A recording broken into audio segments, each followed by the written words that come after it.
लोग आपकी कदर तभी करेंगे जब आप उनको उन्हीं की तरह अनदेखा करना सीख जाओगे। दूसरों के घर में जाकर पंचायत वही लोग करते हैं जिनकी खुद के घर में कोई इज्जत नहीं होती। खुद को इतना भी दिलासा मत दीजिए, क्योंकि कोई इतना भी बिजी नहीं होता कि उसे आपके लिए वक्त ही ना मिले। अक्सर आप उन लोगों के लिए बेवजह ही परेशान होते हैं जो लोग आपको ही अपनी परेशानी समझते हैं। दूसरों की जिंदगी में अपनी जगह ढूंढना बंद कर दो। विश्वास रखो, आप बहुत खुश रहोगे। ये भरम मत पालो कि हर वो इंसान, हर वो रिश्ता अपना खास होता है। वक्त आने पर हर कोई अपना असली रूप दुनिया को दिखाता है। जब किसी इंसान को किसी से धोखा मिलता है, तब वो इंसान अंदर से टूट जाता है। वो फिर कभी किसी पर भरोसा नहीं कर पाता है। किसी ने मुझसे पूछा कि एक दर्द की कीमत क्या है।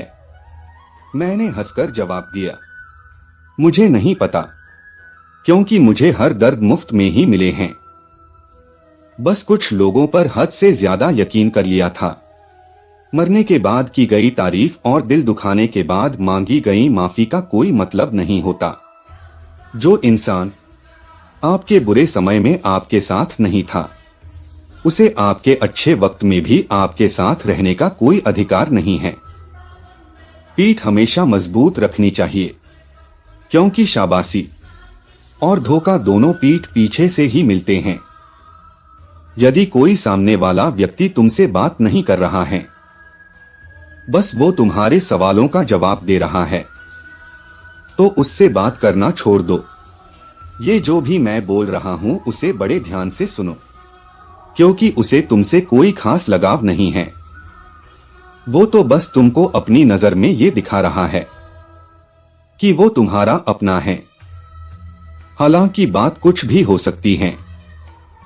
उसका तुम्हारे प्रति झूठा भाव रखना, इसके पीछे उसका कोई स्वार्थ भी हो सकता है।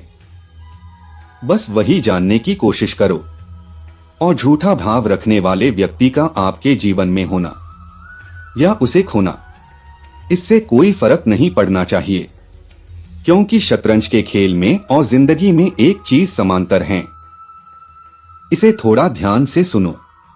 अगर आप लड़के हो तो ये आपके लिए बहुत महत्वपूर्ण है। अगर शतरंज में रानी मर भी गई, तभी खेल चलता रहेगा। ऐसा क्यों? क्योंकि शतरंज का खेल तब तक चलता है जब तक राजा जिंदा है।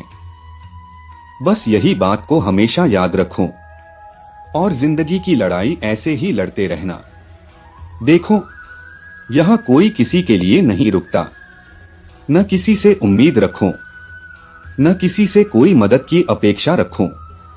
जिस दिन आपने वो पा लिया जिसके लिए आप मेहनत कर रहे हो या जिसे पाने हेतु आपका बहुत ही बड़ा संघर्ष बलिदान किए हो, फिर देखो लोगों का आपके प्रति रवैया और भाव कैसे चुटकियों में बदल जाता है। खुद को अपने ही नजरों में नीचे न गिरा। अगर आपने खुद को दोष देना शुरू कर लिया या फिर खुद को कोसना शुरू किया, तो इसका मतलब ये होता है कि आप खुद की इज्जत नहीं करते। जो इंसान खुद की इज्जत नहीं करता, उसे लोगों से वो सम्मान पाने की अपेक्षा करना व्यर्थ है। और एक बात हमेशा याद रखना, तुम भले ही झोपड़पट्टी में ही क्यों ना पैदा हुए हो, अगर आपके माँ के नजर में तुम उसके राजा बेटा हो तो बस खुद को कोई राजा से कम भी मत समझो। तुम्हारी जिंदगी तुम राजा की तरह जीवो। तुम्हारे सोचने का तरीका राजा की तरह रखो। तुम्हारी नीति राजा की तरह होनी चाहिए।